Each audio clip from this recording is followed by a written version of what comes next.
Hello guys, date আজি 7 December, time 9:41.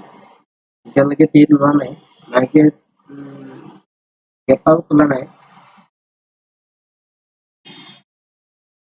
আজি market outside হ'ব যেন লাগিছে, বডি চাইড কি হয় ৱেইট কৰি আছো। এতিয়ালৈকে ছেটআপ বহা নাই কাৰণে ট্ৰেড লোৱা নাই,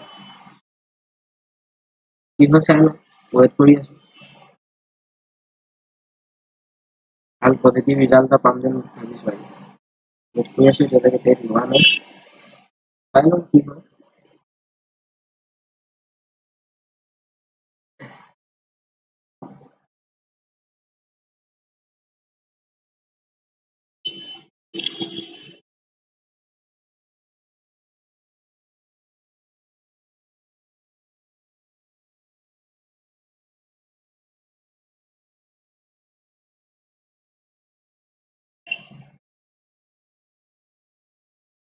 কানাড়া বেংকত বাই চাইড যাব পৰা হয়,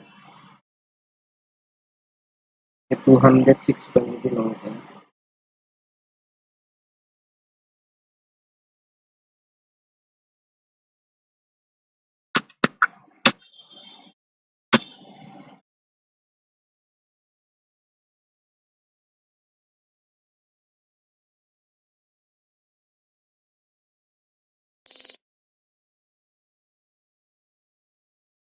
লৈ ল'লো 206.2।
ছেটআপটো দেখাইছো,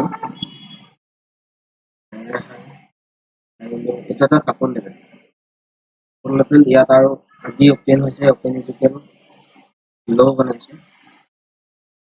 কেণ্ডেল নাম চাওঁ, অপেন আৰু অপেন আৰু ল' একেবাৰে ইকুৱেল, সেইটো কাৰণে কেণ্ডেলৰ ওপৰত বাই কৰিব চাইছো।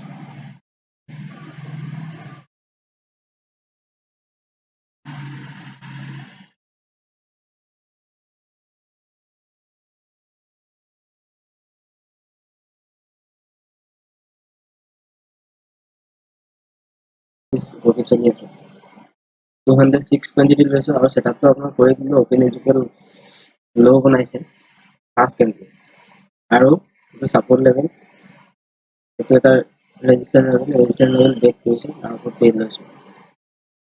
তাকে চাই লওঁ, ছেটআপ অকে আছে, আৰু নিফটিও আপলৈ গৈ আছে। এটা এটা ৰেজিষ্টেন্সত ছাপোৰ্ট লৈছে, কি হয় চাই লওঁ। ৰেজিষ্টেন্স ব্ৰেক কৰিলে আজি নিফটিও আপলৈ দেখাব বুলি ভাবি আছো।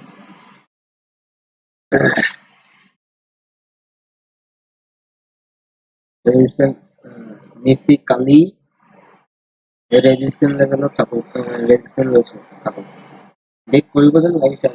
18,650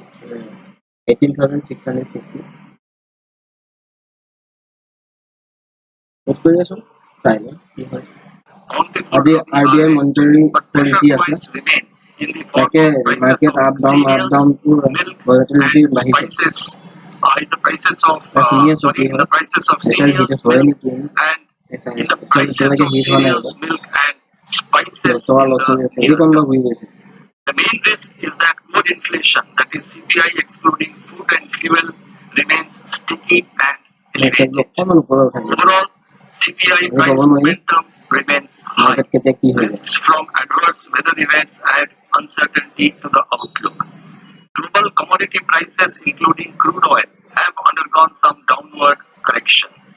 But uncertainty continues to surround the near-term outlook in view of the prolonging of geopolitical hostilities. The outlook for the US dollar and hence in the first quarter of this year, and very importantly, in the first quarter of this year, remittances to India rose by 22%